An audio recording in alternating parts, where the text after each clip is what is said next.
And then, so those are our 2 afternoon stations. We haven't had an afternoon station really significantly in the last few years. We've helped St. Anthony North in the past, but we used to have a big one at Orchard Town Center. You'll probably remember. This is kind of a return to that kind of idea where there's kind of a bigger party themed bike home station. So excited about those 2 opportunities in the evening that we're going to help partner on.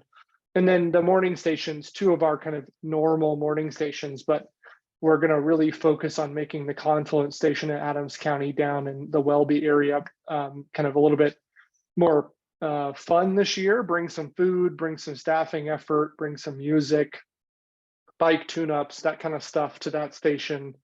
So these are just the stations that we're helping staff. That doesn't mean we're not going to help support other stations. We're going to be having Dr. Cog is hosting an open house for Bike to Work Day where they kind of give out materials and swag and posters and signs and all that good stuff. We realize that that's not really applicable for a lot of folks in our area because it's a little counterintuitive to drive all the way downtown to pick up stuff for a Bike to Work Day event where you're not supposed to be getting in your car. So we're going to do a lot of that for you, bring it up to the North area, and we'll be hosting our own kind of Bike to Work Day open house like we do kind of as often as we can. And we'll be in direct conjunction with folks that are hosting stations and we've helped supported in the last couple of years, so they can just come over to North Glen and grab the materials they might need to help support their Bike to Work Day station. So that's our high level, just getting started plan. We got a couple of months here to pull this thing off and make it really successful for 2023. Questions on any questions or comments? Not seeing any. I don't see any other. Is that Pedro on the phone? 3118. I was going to ask that. I was going to say it all looks. Yeah, it's great. Pedro. Okay. Good morning, Pedro. Thank you. Morning.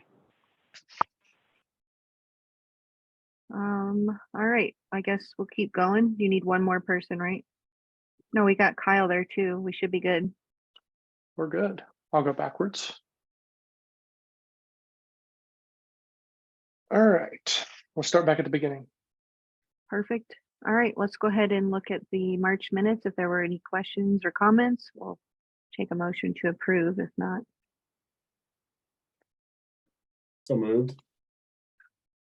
Second. any discussion? Hearing none. If you approve, say yes. Yes. Yes. Any opposed, say no. All right, we'll go ahead and accept the motion to approve the March minutes and look at the April treasurer's report. All right. So this list is a little long, so I had to get rid of some of the spacing on the slide. So I apologize that it's a little scrunched on the screen, but that's not necessarily a bad thing. That means we got quite a few deposits back at this during this period of reporting, starting on March the 1st and ending at the end of March. So our deposits back then were $40,000 roughly dollars. Some memberships have started to continue to roll in. Thank you to Waddy with Westminster Parking. We had FHU kind of give their membership. Some others have come in since then and they've been deposited in a following treasurer's report. So you'll see that in the coming months. We had a couple of old CMAQ Way to Go Partnership Fund invoices kind of roll in from December of 22 and January of 23. Those are pretty delayed, but we're happy to get those in back in March. And then we had a flex ride payment come in from January. That's pretty normal for us, a couple of months behind on that process. And then CEO's final e-bike invoice was paid out, totaling $2,308. We were able to bill out that CEO Colorado Energy Office e-bike fund down to just a few dollars. Gene worked pretty hard with us to get, I think we were maybe $1 over. So we ate $1 on that and used up every single dollar we possibly could out of that grant. So proud of that effort and glad to get that final invoice in and the final report sent out to them for their support on the first phase and a half of the e-bike program. The kind of expenses we had in the month were pretty normal, right around that $35,000 number. Salaries always hover around $15,000, depending on kind of Catherine's time for the month. As you know, her time kind of fluctuates, but at this time back then, in the middle of the month, she had her 5th child. So her hours backed off relatively significantly at that time. And she had a short maternity leave, but is back with us now. on Fridays only, back to her normal schedule where she works long Fridays. IRS withholdings was normal. Insurance payment, let's point out the interesting ones here. We had to pay for our annual Zoom. It was $162. That's a pretty good cost for kind of the service we get out of them, and I'll continue to do that over the next few years, assuming that we use it. And that's a nonprofit rate for us, which is pretty good. We had to pay for some website maintenance. We have a really good deal with our new website contractor. When we built our new one, he does all the maintenance and will do updates for us as well as a part of that package. And we only pay him $160 every couple of 6 months. That does not include the hosting, but that includes the maintenance portion of the website. So pretty good deal on that. I had to pay Catherine Feiss and Company for some end of year accounting that went through in March, which was $725. And then $15,000 worth of our expenses coming out of that checking account back in this period was $15,000 being transferred to our savings account that was allocated for our FlexRide local match. You can see that reflected up here at the top in the Thornton $15,000 that came in, and I immediately pushed that back out into our savings account. Our ending balance at that point was $27,183.73, relatively healthy for us. Our current checking balance as of this morning was almost $50,000, $49,526. That's because we've gotten a couple of bigger invoices in, including half of NADA's payment for their admin and membership fees. Current savings balance, $121,617. As you know, almost all of this is allocated towards FlexRide and the e-bike local match, which we'll get into more details here in a later portion of the agenda.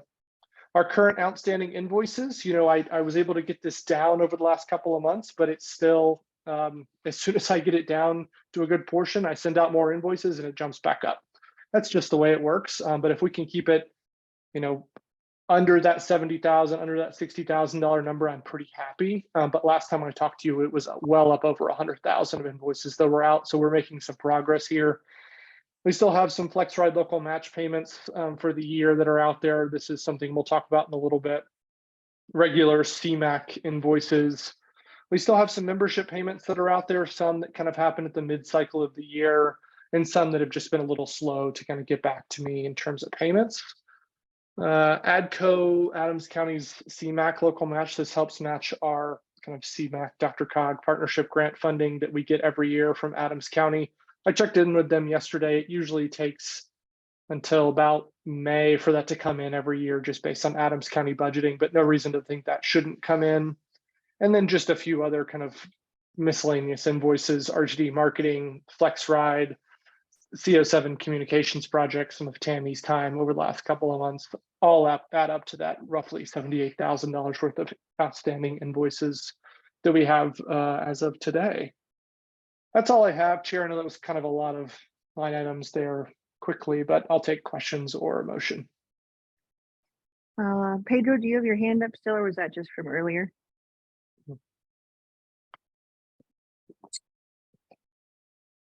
I think it's like, is it star? Sorry, six? Sorry. No, I don't have my hand raised. It's Okay, sorry. thank you. No worries, just checking. Any questions or comments about the treasurer's report? At least we've got money coming back in finally. I know it's kind of a weird in between for everybody, so. Motion to approve. I have a motion Second. from Kyle, second from, who was that? Nathan? Yeah. Perfect. All right, any discussion? Seeing none, if you approve, say yes. Yes. Yes. Yes. Opposed, say no. All right, we'll go ahead and accept the April treasurer's report. All right. Thanks, everybody. Now, the last two agenda items here for the remainder of the meeting are a little bit meatier. The first one, not as much, and then we'll get into this budget for our FlexRide e-bike program. But the first portion is kind of an additional grant opportunities update. Just wanted to give you an update on a couple of things that are coming down the pike here for Smart Commute and that we're starting to explore and turn in letters of intent for. So DRCOG's TDM set aside grant has been kind of released, and we've attended the mandatory training. Gene was able to do that on our team And their letter of intent, which is kind of the pre-application screening before you turn in an actual application to DRCOG staff, is due tomorrow by end of day. So that's one grant category, and I'll talk about what the project ideas are here at the bottom in a second. The second opportunity that's coming up here in the future, probably in early summer, as I understand it, is RTD's partnership program. This is an opportunity for local governments and TMOs to kind of bring some money to the table in order to get some grant money out of RTD in an 80-20 way that allows for local transit service and kind of innovative ideas at the community level to be implemented across the RTD service area. More details to come on that and how we might use some of that funding from a smart commute perspective. And we're also have been talking to kind of senior staff across the region about what that might mean for all of us in conjunction with each other. The last upcoming kind of larger grant opportunity for us is this DRCOG Innovation Mobility Set Aside. This is a new set aside that's coming out of a different pot of money for them. More details to come on what this might mean for us in the future, but our thought is if we turn in this letter of intent for the TDM set aside pot and it doesn't quite work out for the projects we have, we think it might be a pretty good match for at least one of them in the DRCOG Innovation Mobility Set Aside. And might be something that we pursue a little bit later down the road as kind of a second option. So I keep mentioning these project ideas, and I see probably most of you have already read them at this point. So the two ideas, main ones on the table here, one that's new and one that's we're kind of recycling from a past opportunity that we weren't awarded. The first one is using a data-driven approach to optimizing flex ride services.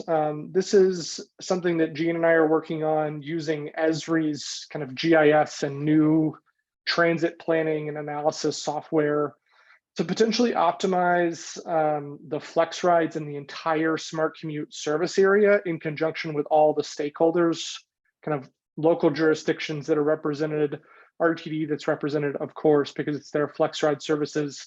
The idea here is to try to take all the flex rides that are in our area that service and do a pretty good job and try to optimize those in order to improve transit reliability and opportunities for those that are looking to get out of their cars. So we'll be submitting a letter of intent for that by the end of the day tomorrow, pending a couple of conversations with RTD tomorrow. So looking forward to that. And then the other recycled idea that we have here that we went after a different opportunity on was Northglenn/Thornton mobility hubs, where we would be looking to create one or more kind of neighborhood style mobility hubs where there would be kind of e-bike charging, storage area, bike lockers, maybe micro mobility charging, those kind of personal scooters. And there may be some kind of additional elements to that that might come in the future, but lots of good project ideas out there and some interesting opportunities in terms of grant funding coming down that are eligible for TMOs. And we have some flexibility to kind of go after these at a relatively early stage. So more details to come on that in the future, but I'll take any questions if you have any right now, and I'll try to answer them. Carson, do we have a location for the Northglenn Thornton mobility hubs? At least initial ideas on locations? Yeah, it's a really good question, Kyle. So this is just kind of getting started. The Northglenn hub was supposed to be kind of right around their city management offices, the rec center right there across from EB Rains Park. So that was kind of the initial idea that we put together an application with the Northglenn staff a few months ago for a different grant pool that would host kind of a bike locker / charging / maintenance facility right there. The reason we added on Thornton is because we think there might be an opportunity to pull in Denver Premium Outlets as a partner and kind of host something right there at their facility. They have some Metro District dollars that they're interested in potentially allocating towards a project that kind of involves mobility options. So those are our two initial options, but that one's popping up very quickly. And we don't have a ton of details about what that might look like exactly, but yeah. And are both of those well served by grade separated, or not grade separated, but just protected bike lanes? Yeah, they're okay, right? Okay. They're not perfect, but I think they're decent, and there's some good work on the Big Dry Creek Trail there. Yeah, it's okay, but it's not perfect. I'll say that. And does this have any tie-in, I guess, with the micromobility companies? As I don't know if I have this right, but didn't North Glen just adopt some ordinance for micromobility scooters, et cetera, or is it more e-bike, like personal e-bike related? Well, I think it could be primarily personally focused. I'm not sure exactly where the vendors fit in. Gene, do you have any thoughts on how vendors might fit into this picture? I don't think we've gotten quite that far on my end. Sure. Conceptually, when we put together the application with North Glen staff, we were envisioning a center where the flex rides could stop. So it would be truly the local community transit piece, as well as any type of micromobility, because we were looking at charging stations that would charge not only e-bikes, but scooters and other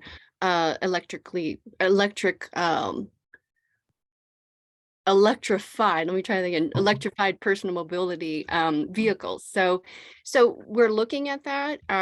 So we have a couple of companies that do have charging stations that will do different types other than just e-bikes.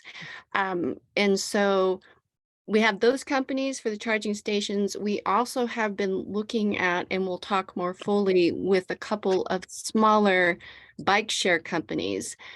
Because when we've talked to Lyft in particular, they're not interested in the smaller suburban type startup bike share type models, but there are some smaller companies that we've been talking with. And Jesse, who is over at the North Glen Parks and Rec District, actually started a very small bike share program when he was back east. So we have some really good connections and some really good experience in terms of all of the team players if we were fortunate enough to get the money to set this up. So hopefully with putting together these letters of intent, Dr. Cog or RTD or any of these funders will at least be intrigued enough for us to submit a full application, and we can come back to you and talk a little bit more detail about what those things look like. So Yeah, that's really interesting.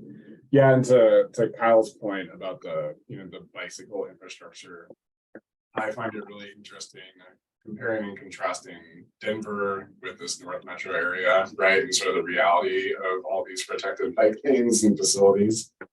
I almost find as an avid cyclist and commuter myself that the one thing I appreciate the most about the North Metro area here are the trails, right? The completely separated trails and actually not having to put myself on the 120th, right? So those trails go through different jurisdictions, and I'm sure those trails have different rules with different cities. I don't know if you can all of a sudden dump a bunch of Lime scooters on the Dry Creek Trail, but that's the one thing. Just on a North Metro resident and commuter, I use the trails a ton because they're the most comfortable and well-connected routes, right? So I don't know, just sort of thinking that in the back of our heads is where can we leverage some of those trails, those rules that cities have on trails.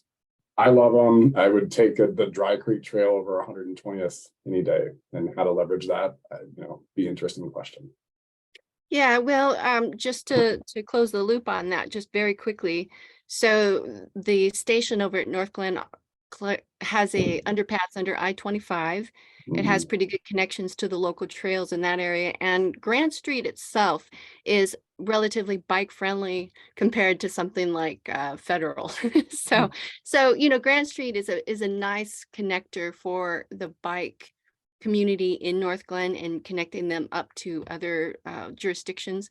DPO, I think one of the advantages there, Carson alluded to, and Jessica, you may know more about this than we do, but Thornton did submit an application to extend the trail system up to DPO and then connect over to 144th, the Big Dry Creek Trail. So the infrastructure is getting built out. Maybe, at a future date when you all decide to do your bike ride, and let's say, for instance, we are in the running for these applications, maybe that's what the bike route is. Let's go test it and figure out the best way to get from one mobility hub to another. So anyway. That would be fun. I like that. DPO, I sorry. think- It's Yeah, go DPO. ahead. Denver Premium Outlets. Oh, Oh, sorry. yeah, sorry. Okay. Sorry, now into the Important. cool acronyms that people are. Just, Sorry. yeah. I think, the issue that it's interesting, Kyle, your comments or Nathan about could we change some of the things that we allow on our trail system. I think what we're seeing right now are some big challenges with four-wheelers and motorcycles on our bike trails and our trails, and that's causing a lot of problems. So I don't know how we work around that. Maybe it's specific to e-bikes and not motorbikes, I guess, but yeah, agree with your comments. Nathan, do I you love run these. into different challenges by one municipality allows e-bikes, yet another one doesn't, so that you sort of have this Swiss cheese on any particular trail? Because that would be an interesting thing for this group to help, or Smart Commute to help streamline, if in fact that's a challenge. No, I haven't found it a challenge personally. I think it's just sort of anecdotally what I've heard from other more sort of almost like rural trails, right? I've never had any issue or concern up here. I don't know if cities have, I don't know if cities even looked at this, frankly.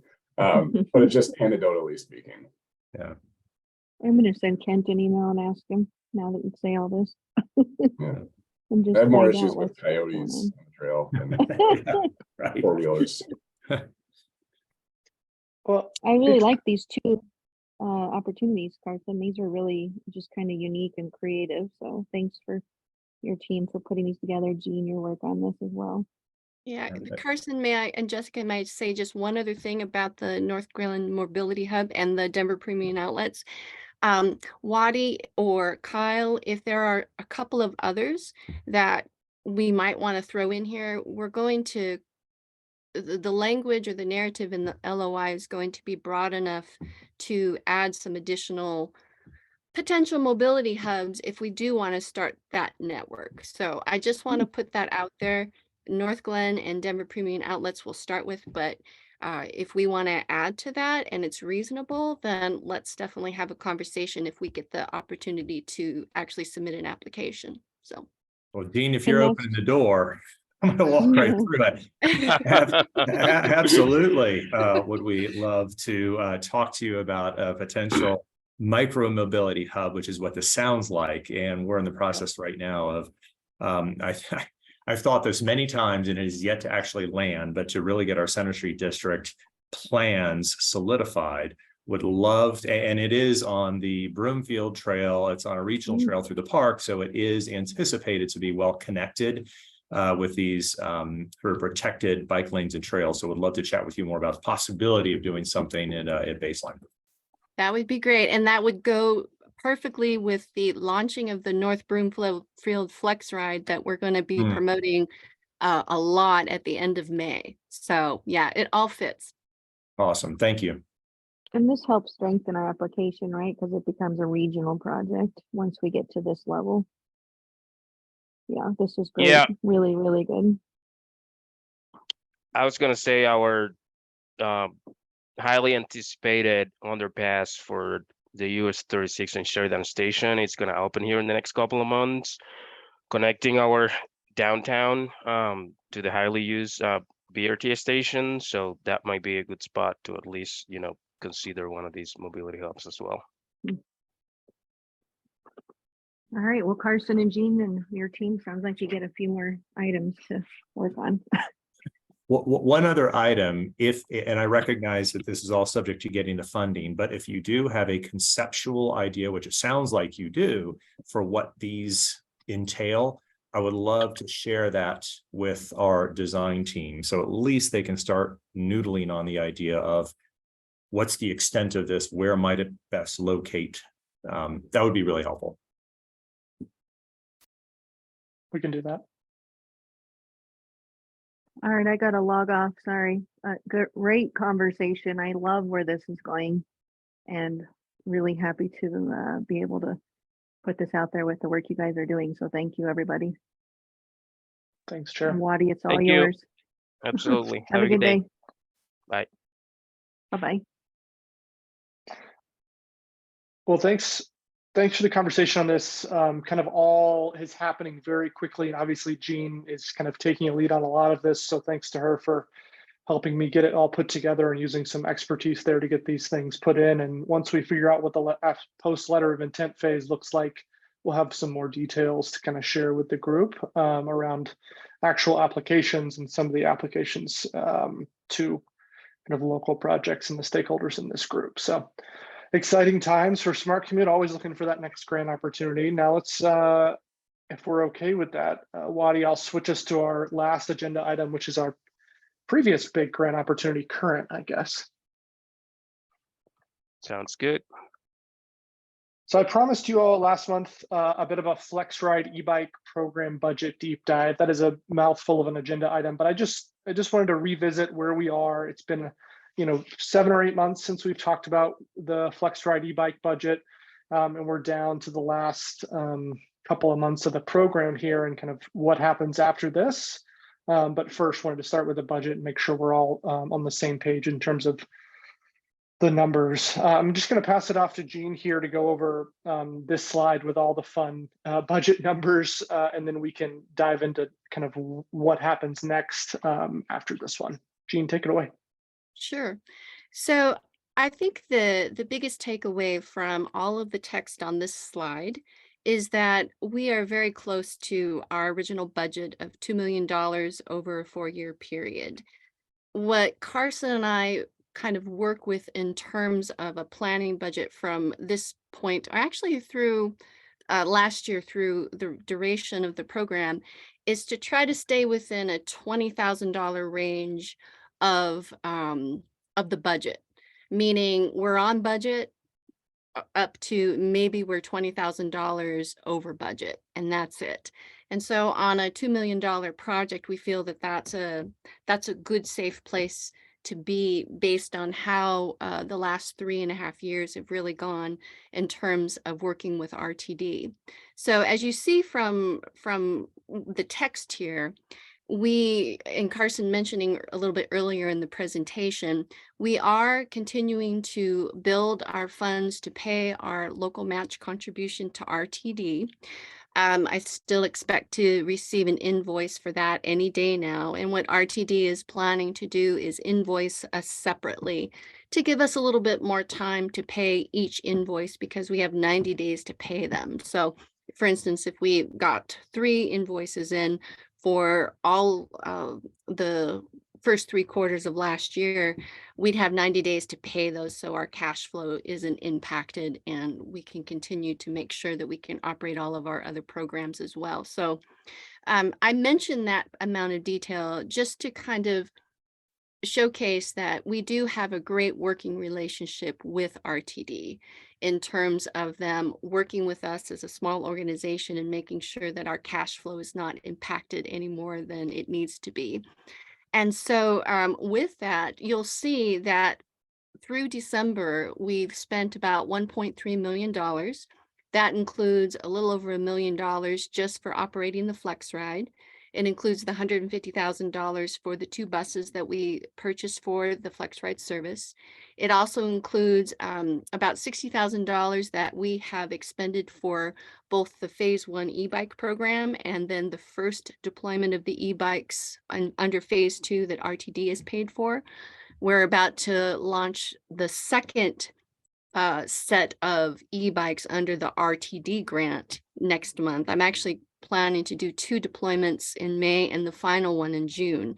So we'll expend that entire $87,000 that RTD has provided us for phase 2 of the e-bikes. But in total at the moment, it's $60,000 for e-bikes. It's about $1.2 million for the FlexRide service. And when you look at that, we're still in budget because we again have $2 million. Our projections look really good through the end of September to stay within that budget. But as we've come to you and talked to you in the past, there's fluctuations in fuel prices. That's the biggest thing, as well as operational cost increases. So those are the two variables that we're going to be working very closely with RTD to make sure that we stay within that $20,000 range that I talked about first. So I'll end there and see if you have any questions about that. So.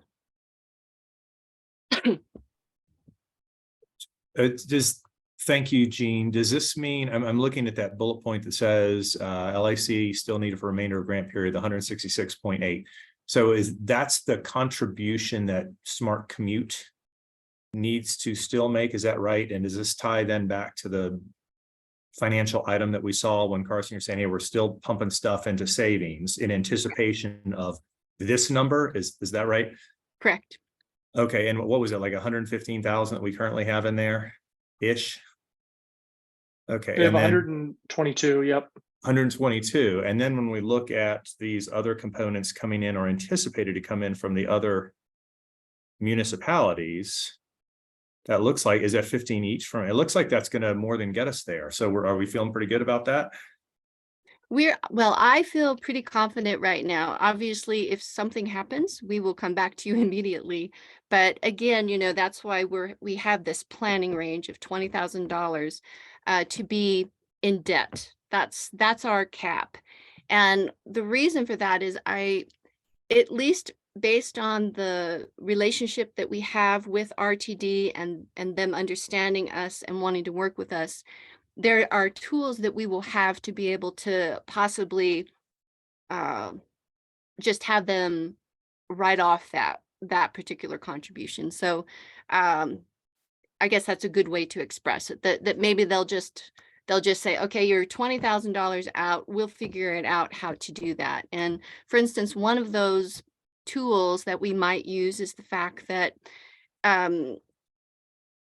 Amazon Den 3 has been contributing to the Transit Pass program, and they have contributed over $200,000 by purchasing passes and providing the memberships.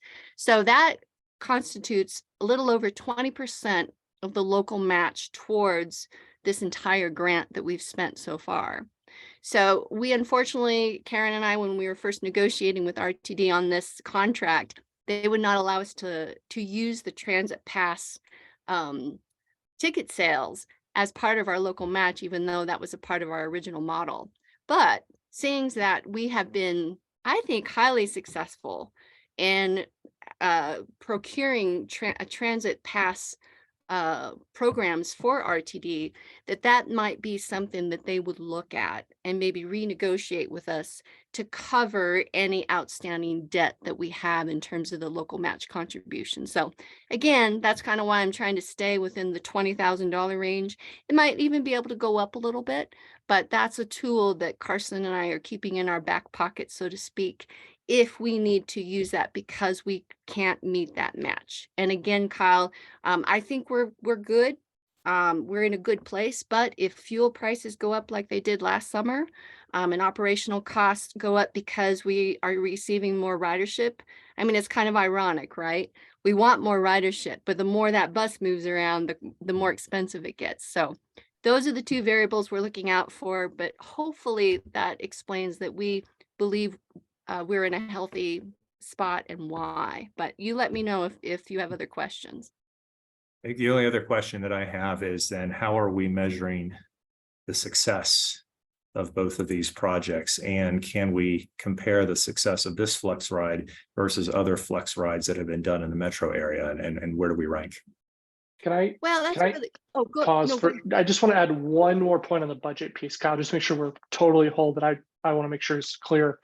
This bullet point, jurisdictions with added percentage based on operational ask, 11.8 thousand. So we kind of identified that our operational costs and our fuel costs went up last year. We approached the jurisdictions on a percentage of ridership basis and said, hey, Thornton, you represent 30% of the ridership on this shuttle. Can you help chip in 30% of this anticipated gap in our local match? And that's a portion of that 11.8 thousand that we have gotten commitments from all the jurisdictions that represent proportional basis of ridership for us on this shuttle.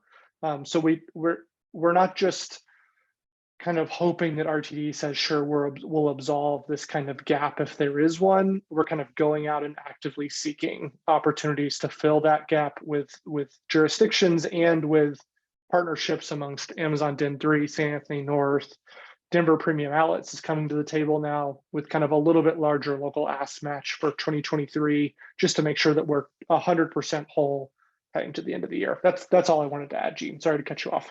No, I'm glad you reminded me of that. We worked hard on that last year. So to answer your questions, Kyle, I think the very first set of criteria that we'll need to adhere to is obviously RTDs. So they would like to see, 3 passengers per hour. And I think that we'll continue to work with them to meet that. Our ridership has been pretty successful, and it's starting to continue. It's starting to trend back up after COVID. We were doing quite well before COVID. Then obviously everything shut down, and it's taken a little bit of time to ramp back up. But with Denver Premium Outlets and the Orchards and some of the other retail or mixed use development that's coming back up, as well as all of the apartment building that is in our service area there for the shuttle, I'm hoping to really see those numbers ramp back up to where they were before COVID, and then start to get to the increases that we had hoped to meet in the actual grant application. So that's number one. And then I think number two, we have our own criteria, right? So since this particular grant is focused on workforce development, I think going back and making sure that we work with Amazon, we work with St. Anthony North and the employers there that truly have shift workers, and get their feedback on how many folks have used this service. And that could either be the Flex Ride, it could be the e-bike program, it could even be the Uber Free Ride program that we did during COVID, because we helped a lot of people get to work during a time when transit was quite limited. So I think that it's both the RTD criteria and then just talking with our businesses and finding out, okay, how have we seen an increase in ridership, or has it remained steady, or did it drop? Stuff like that. So Thank you.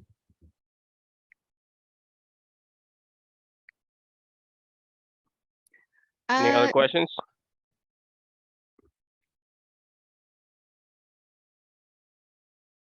I don't see any. Push us forward here, Gene. Okay, so we thought this might be a catchy little title on this slide.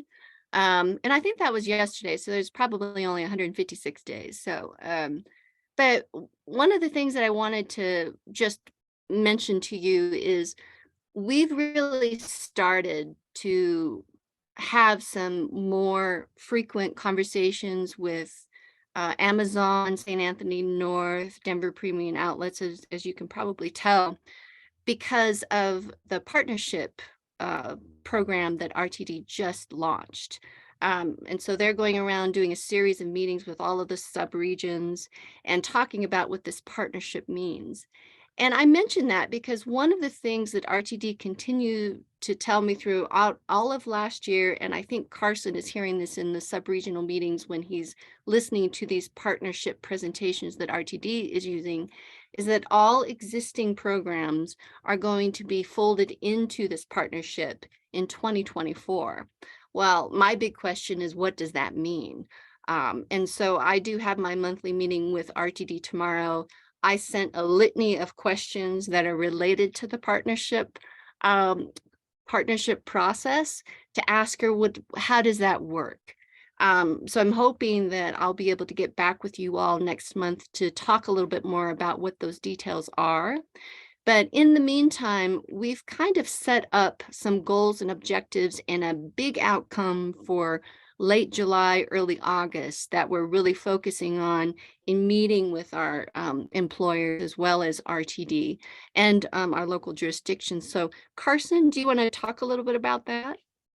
Yeah, thanks for setting it up, Gene. I think I know this slide's a little funky here, but we have a couple milestones we're looking at here. What happens in 88 days? That's the late July, August timeframe for us.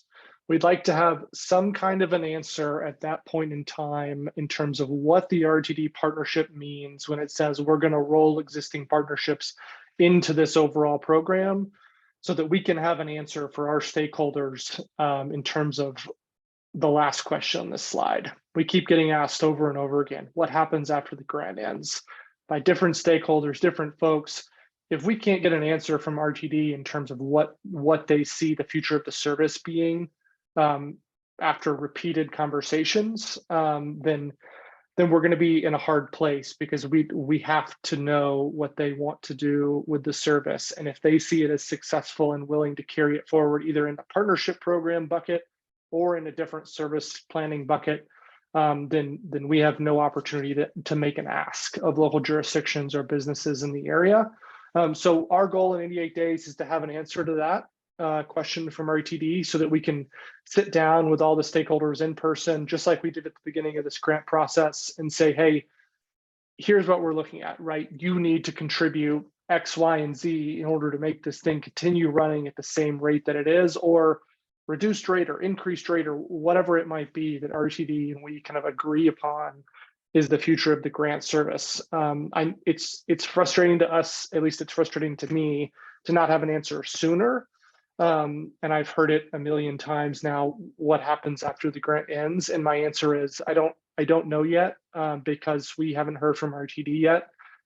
And if here's the crux of the point that I think it would have been helpful to have Chair Sangren on, but I can relay this to her as well, is when we get to this 88-day point, this kind of late July or early August point, and we don't know what the answer is from RTD, or they're beating around the bush, and we need an answer, it's time at that point, we think, to put a little political pressure on RTD and kind of approach them from a different perspective. At this point, we have a great staff working relationship. We want to continue that. Gene's work with their team, their service planning team, has been incredibly helpful to make the service successful. But if we don't have an answer in terms of what happens next from RTD after that point in time, then we need to approach the board and get a little political pressure from our jurisdictional partners on RTD, so that we do have kind of an answer about what happens next. That was a lot of words all at once, but that's all to say. We feel pretty good about our next 157 days, but it all hinges upon this kind of partnership program answer from RTD. I'm just going to stop there and take questions or comments from the group, because this is a pretty big crux in terms of Smart Commute as an organization, in terms of what happens next from this program and how it portrays us post grant. Do we know what RTD is sort of asking themselves, or what the criteria is, or what they're asking us? I mean, what is the sort of need or ask from RTD, or what are they noodling on, do we think, at this point for next steps? Gene can add in here, but I think from my perspective, Nathan, I think what they're trying to do is figure out how they have all of these kind of smaller programmatic projects across the region and how to roll them into this new partnership program from a purely operational and programmatic perspective. Is the budget included in the kind of bucket of the partnership program, or are they going to do it as a bit of a roll-in on the side? I don't think they know that answer yet. I also don't think they know kind of what the success factors are for all the different programs across the metro that might get rolled in, and what that means. Gene said earlier, 3 boardings per hour in terms of flex rides. That's their traditional number. I saw a presentation on Monday that said 2 boardings per hour is going to be the new threshold for some things. So I think they're just struggling with those 2 points: programmatic roll in, and what does success look like before they can make an answer. Right. And I'm wondering if they're, looking at just long range planning, right? And sort of the growth in the land uses that are in the future, right? So and I don't know if this is a case to put in front of them or how to explain this, but North Metro area is one of the fastest growing population centers in the country. And with more more roofs can essentially mean more transit, right? So, and I don't know if they're looking at the more roofs that are coming online, not only the baseline, but right on top of DPO, right? And I don't know if there's a way to have that that long range planning conversation or demonstrate some of that long range planning of the land uses. You know, I don't know how they're planning that necessarily. If it's purely a programmatic question of how they consolidate the program into a more consistent area wide, but I think maybe there's a case to say about the future land uses and the growth about pushing our boardings, especially with multifamily in the future. Really great points. Gene, anything to add on that point that you thought of? No.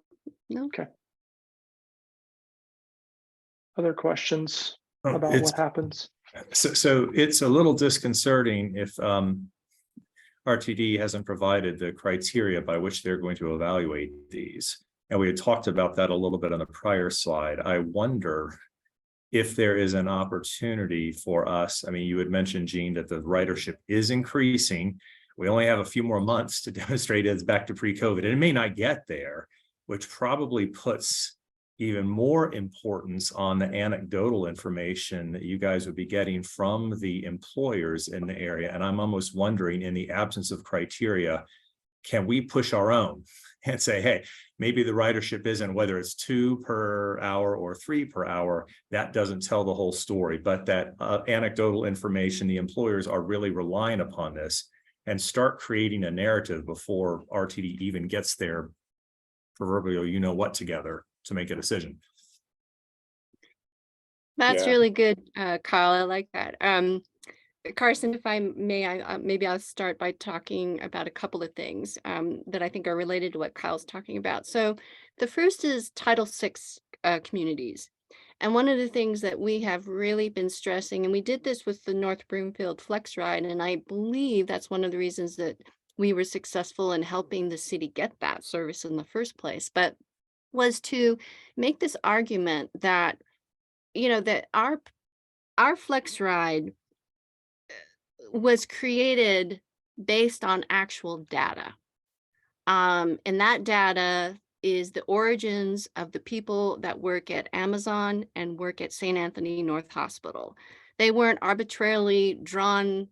It wasn't an arbitrarily drawn polygon that we just created to say, okay, here's our service area because we have this activity center here, this one here, and this one here.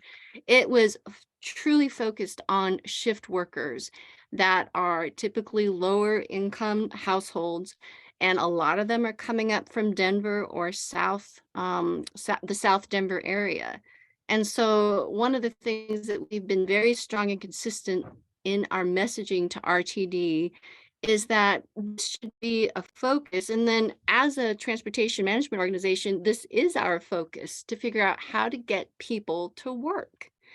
And so I think continuing, number one, that particular narrative that we're looking proactively of how to get people to work, I think has spoken a lot to RTD. I really do, just personally, to their staff.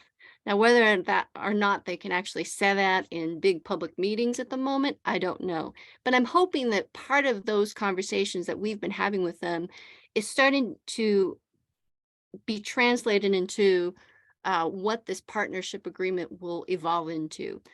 Now, with my experience at Adams County, what this partnership roadshow looks like right now is they're going out to all of these subregions to just kind of see what the initial response is with this kind of, stock presentation, so they can gather information, go back, look at what their real criteria is and their real program.